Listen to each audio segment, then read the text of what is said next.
You're watching TAGTV. I'm your host, Tahir Gora, in Candid Talk. Today's Candid Talk with a gentleman who's working hard to serve the community and who has a great resume. I welcome Mr. Chuck Konkel in my Candid Talk show.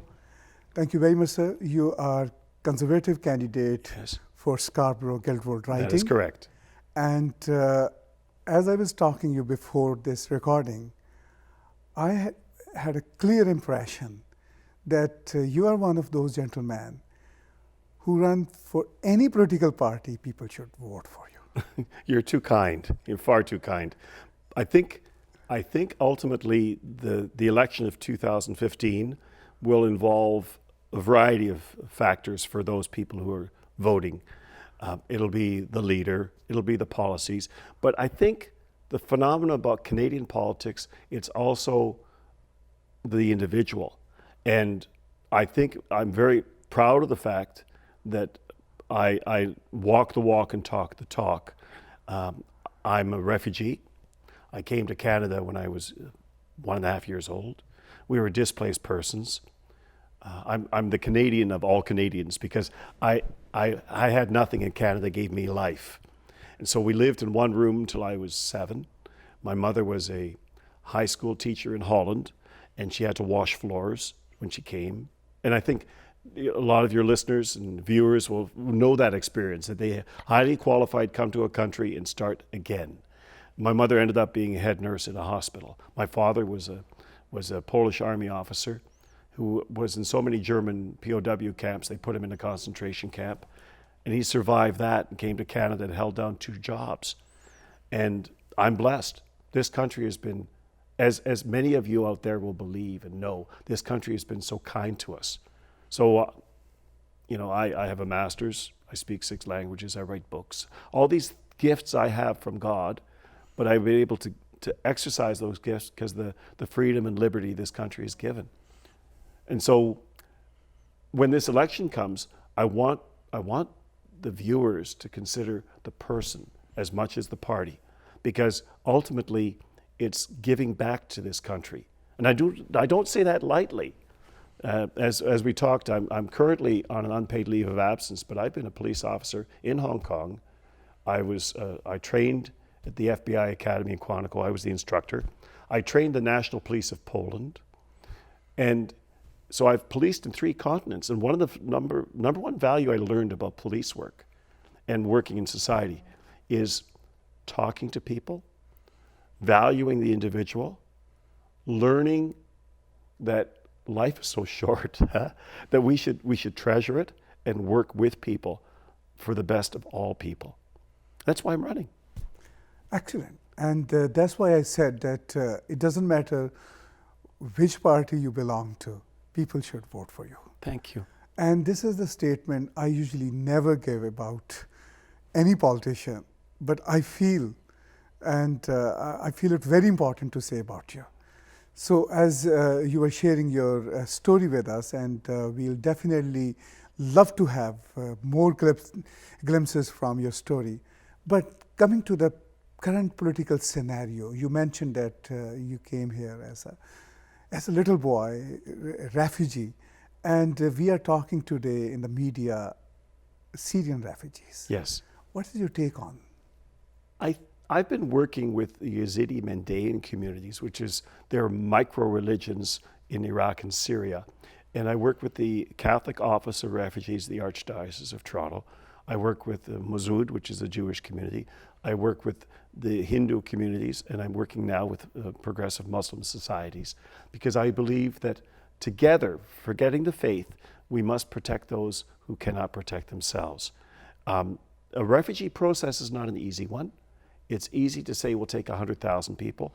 I have been working for the last year strategically to bring, and I actually, quite frankly, I've brought chaplains. I have Toronto Police chaplains involved in bringing refugee families in. We don't talk about it. The real workers in our society don't talk about what they do. They just do it. And bringing refugees in is a complex issue.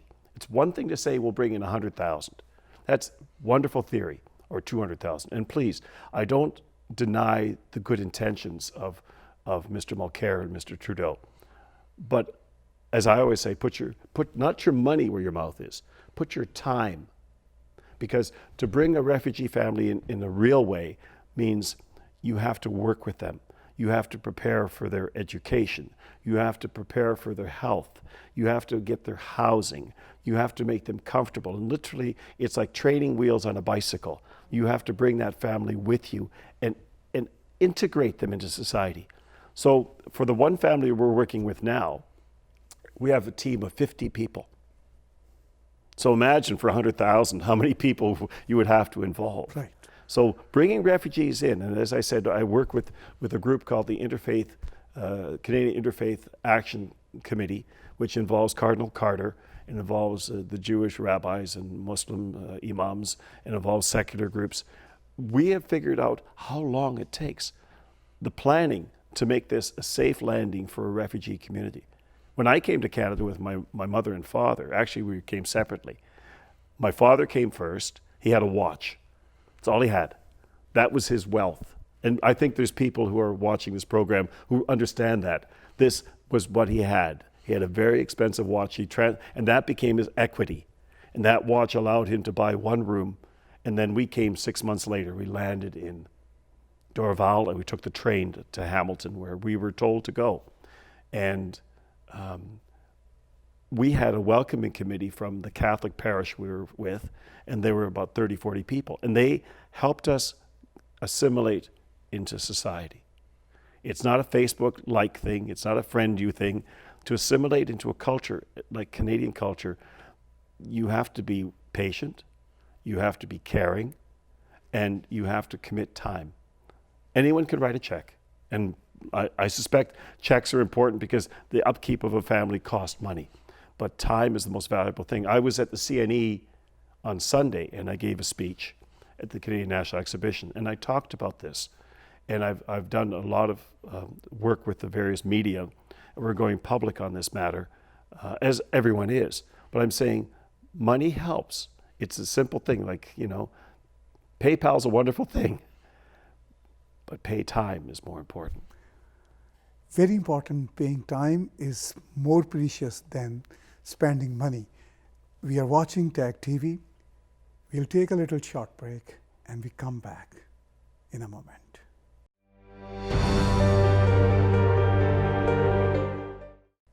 You're watching TAGTV. Welcome back to our show, Candid Talk. As you are hearing Mr. Chuck Colonel's views on Syrian refugees, as well as his own story about assimilation in Canada when he moved to this country long ago as a one-year-old child.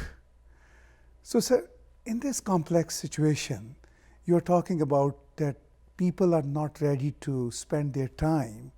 How could we assimilate thousands and thousands of refugees as our opposition suggesting us? Well, in fairness to the government, we've already taken in 22,000 refugees, and Canada has which is not broadcast. Canada, until this year, until the Syrian crisis started, Canada had the second largest per capita intake of refugees in the world. And then the crisis happened. And I think it's easy for people to attack a government, any government, in a crisis. And the simple solution, with respect, is to say we'll take everyone. But that's not a real solution. Because, for example, in the scenario of Germany, it's a landmass to landmass, and they're just crossing borders. And to bring refugees in from the Syrian crisis, which is a crisis, to bring the Yazidis, Mandaeans, Syrian reunification. And please don't misunderstand. I have great respect for the Syrian community in bringing family reunification. I have great respect for Syrian Lifeline, that operation. My mantra, my comment has always been, don't forget the Yazidis and Mandaeans, who are the minorities in that scenario, who no one has, they're so small, no one remembers them. They're like the Jews of the Middle East in that context. And you must remember them. But I think when you talk about 100,000 people, and Angela Merkel, to her credit, says we'll bring them in. It's one thing to talk about bringing them across from two borders into Germany. And I saw the videos where the German people very joyously were handing out balloons. Well, tragically, balloons are not the answer, and that's a very simple answer. We love these people. We hand out balloons. The hard struggle for both the family coming and the welcoming community is to find a way to have them assimilate effectively. And ultimately, the real answer, and nobody wants to hear it, is why are they fleeing? Why would any family flee their home? And it's lost in all the love we have for victims. But why is the victim a victim? It's ironic we talked about victims in Canada. And as a former police officer, I know the pain a victim feels. But ultimately, who's causing that victim to be the victim? And I think it's right that of the three parties, Mr. Harper and Mr. Mulcair and Mr. Trudeau, the only party who says we have to get to the root cause of the evil, which is both the government of Syria and ISIS, is we have to combat that evil. Because if we don't, those refugees will keep coming. And it's not that we don't want to help them, but if I had a choice of having a home or leaving that home to flee 2 continents to start anew, I'd rather have my home. I'd rather have the things that are near and dear to me, my culture, my community, what have you. So for me, the answer that the Prime Minister is giving right now, although it is not popular in some of the media, the answer is the right one. You give humanitarian aid, you assist families, you bring refugees over, but you also combat the evil, the virus, the horrible evil that is ISIS. And if you don't have that 3-pronged approach, and I think I'm not talking out of turn, there will be something from the Prime Minister. I think that you will see a very fulsome program from the Prime Minister. There will be something happening. But it's one thing to point fingers and say, presto, we make it happen. But the Government of Canada, which is still the Government of Canada, to make this happen properly, it takes planning, organization, and this crisis happened a week and a half ago.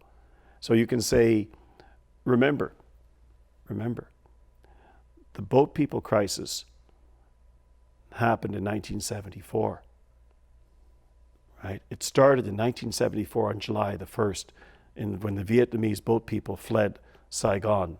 The first of them were on the Clara Maersk. I was in the Royal Hong Kong Police when that happened. It landed in Hong Kong Harbor. And that crisis only was realized in the Western world in the early 80s. So it wasn't as if the day that Saigon fell, within a week, the Western world welcomed all the refugees from Vietnam. And here we're saying in Syria, 1 week after it blew up, or 6 months, we're going to be able to mobilize. So I think the analogy of the Vietnamese boat people and the Syrian refugees is not apt, because the timelines are quite different. When the refugees from Vietnam landed in Hong Kong, moved to Indonesia, moved to the Philippines and the refugee camps in Southeast Asia, it took 6 or 7 years for that to really get to the point where people reacted and said, this is too much. Yes. While talking about Syrian refugees, we cannot miss the root cause, which is ISIS. Yes. And while talking about ISIS, we can have long discussion about our Bill C-51. But the thing is, in the wake of that Bill C-51, don't you see sort of stereotype from other political parties against Conservative Party? Well, C-51 has more checks and balances than any legislation I know, and I can speak as a person who's a practitioner. A lot of my political counterparts, or if I'm fortunate enough to be elected, will say the bill is bad. But you've never had to investigate, as I have, across various jurisdictional lines where people aren't even speaking to one another. There are checks and balances in C-51. C-51 is to deal with evil people. There are no two classes of citizens in Bill C-51. These are people who come to the country with no intent when they come here other than to destroy civilization as we know it. There is just no other word for it. And does that mean that my counterparts, if we're from Eastern Europe, Polish people or people from Iraq or people, no, you don't have to fear the people of Canada. You don't have to fear the judiciary of Canada. You don't have to fear the government of Canada.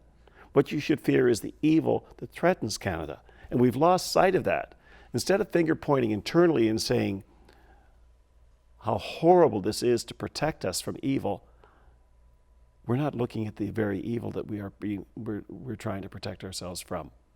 And to say the current legislation is good, I must tell you, as a person who's worked with that legislation, as opposed to some of my learned colleagues to be in the Parliament, who are academics or high school teachers and professional politicians, I've had to work with legislation that is not feasible and not viable. So I think C-51 has merit.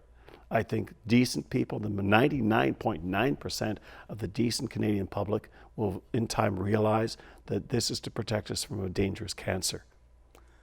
It will not kill the patient. You're probably right, but the thing is, opposition parties, especially NDP, is fear-mongering by telling Muslim community particularly that this bill is targeting them. No. So in that context, as a candidate of Conservative Party, are you having some challenges or difficulty in your riding where you have large number of Muslim population? The challenges I'm having are those based on a lack of information. And it's almost like when we talk about something which is a provincial mandate, but I think we should talk about it, is the sex education. And speaking not as a candidate, but as a Canadian, as a father, as a Catholic, it's the way it's been perceived and rolled out. We have to engage people in the dialogue. We have to include people in the dialogue. And we did not, like the government of Ontario did not do that. They dismissed the beliefs of many of the faiths, and they caused a lot of antagonism. And they ultimately pointed the finger back at the community. C-51 doesn't do that. We don't point the finger at a community. The only people pointing fingers are the opposition parties, the Liberals and the NDP, saying, see what they're doing to you. But the bill is not meant toward one group. The bill is meant to any terrorist act. It doesn't matter where the terrorist act emanates or what culture the terrorist act comes from. Terrorism in and of itself is evil. When I worked, and I have worked extensively with the Tamil people, and I actually wrote a document on the rule of law in Sri Lanka that caused some distress amongst the more virulent parts of the community. But the rule of law is critical. Much the same as in Pakistan, where the judiciary and the lawyers were banned by the government of the day. The same thing happened in Sri Lanka, where the judges were in fear of their lives because of thugs. Ultimately, what it comes down to is the rule of law is critical. The fact that people have to have systems that they can trust is critical. And terrorism is not just Islam. ISIS is not Islam. Please. So Islamic people, when the NDP fearmonger and say this is against people from Islam, it's not. It's against something which has no religious background, is an obscenity, a blasphemy on the Quran, because Islam would never tolerate that. The Quran does not speak to that, to the best of my knowledge. And I've traveled through Morocco, I've traveled through Turkey, I've traveled through Jordan. I have many of my friends are Muslim people, and this is not who they are. So my strong and gut reaction is any political party which vilifies Islam is not the Conservatives, but the other two, because they are saying, yes, you Islamic people, you are ISIS, and you're not. ISIS has no basis in true Islamic faith, none. And I will say that to anyone in Canada. I agree with you. What ISIS is doing is not Islam. And I was talking to Prime Minister Stephen Harper this morning, and he used a phrase, I really like that phrase. He said that terrorist caliphate. So it's not Islamic caliphate. Yeah. So based on this reality, Are you able to break the stereotype with the Muslim community in your writing by way- telling them that conservative is not against Muslims? I need your help. I don't deny it. It's important that we talk to people like you who have a voice in the community. I don't deny the importance of communications like the modern age communications, knocking on doors, explaining who I am, what we stand for, and explaining to the mothers and the fathers of the children who are going through a school system which is causing great distress, right? That we do not agree with that. Explain to the mothers and the fathers and the children that it's not their faith we are attacking. It's people who are hijacking their faith who are evil. So for the NDP to turn around and say they're attacking Islam is wrong. We're attacking terrorists who hide under the guise of religion. And the Muslim community is on side with that. I'm certain every time I knock on a door and I explain it in that manner, people appreciate the fact that what we are attacking is a cancer, not the body. So, as a candidate for Scarborough-Guildwood riding, you have bigger plans if you get elected as Member of Parliament there. Would you like to shed light on your bigger plans for your people? I want to be someone who's approachable. I want to create jobs in the riding. I want to be someone who listens, who acts with my conscience, because ultimately I have a conscience that I'm answerable to. I'm answerable to a greater being than myself. And I think our audience will appreciate that. And ultimately, I rule my life, I guide my life by principles that my parents taught me.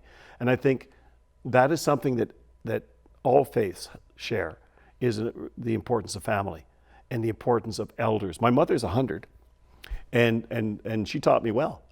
And I would never want to shame my mother. I would never want to shame my father. And I think most of your listeners feel the same, because that importance of culture and family is the root of any civilized society. So Prime Minister Harper understands that. And we can talk about spending millions and millions and millions and millions and millions. Ultimately, the best person to decide where the money goes are the parents. The best person to decide where the children are educated are the parents. The best person to decide the faith of the child until they're old enough to make a decision and independent reason are the parents. And we share that in Judaism, in Hinduism, in Muslim faith, and in Christianity, is the importance of family. I'm not ashamed to say that. I've been in my professional world, as I've alluded to, although right now I'm a private citizen, but as a police officer, I spent 40 years working with the crises in life. And invariably, crisis in life starts with the breakdown of the family. When the family unit breaks down, everything fails. I was in Moscow in 1995 working on a police investigation. And it was during the O.J. Simpson trial. And I remember my Russian friends saying, and they were good people, they're very good people. My Russian friends, they took me to a Shakespeare recital in English. It was fascinating.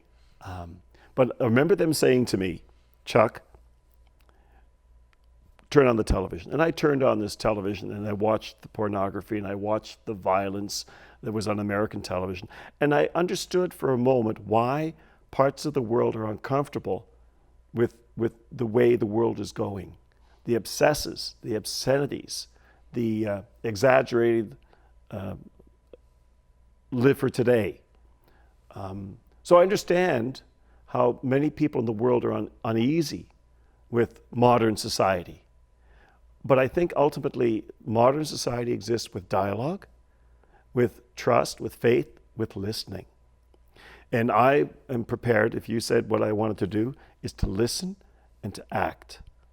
There are things in different communities. I work with different communities. I work with the Guild Association to get the Guild declared a National Historic Site.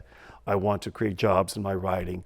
I want to be answerable to the people in a good way, because sometimes politicians and people who aspire to represent the community have to act to their own conscience too. But I want to be, I've always told people I'm your mirror. I want to be the best of you representing you to other Canadians. That's the job of a political official, someone elected to government, is to reflect the best aims, the best dreams, the best wishes of the community you live in.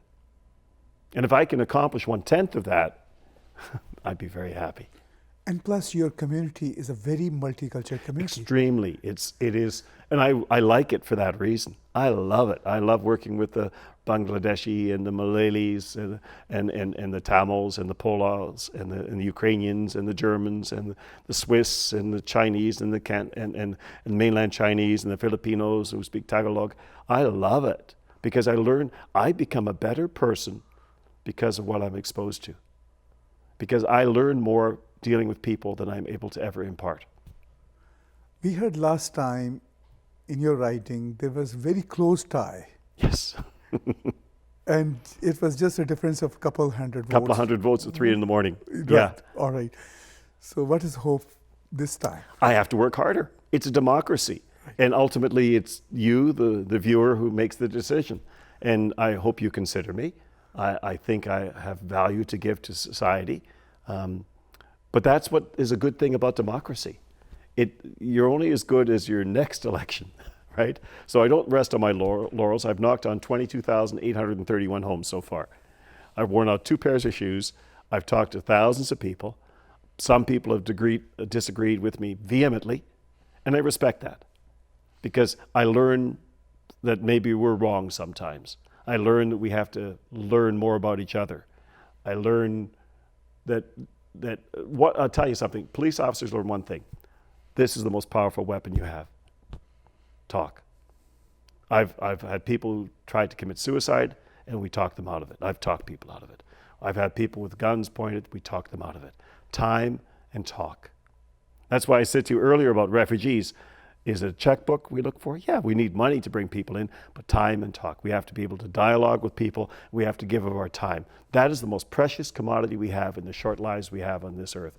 Praise Allah. That is the most precious commodity, is time.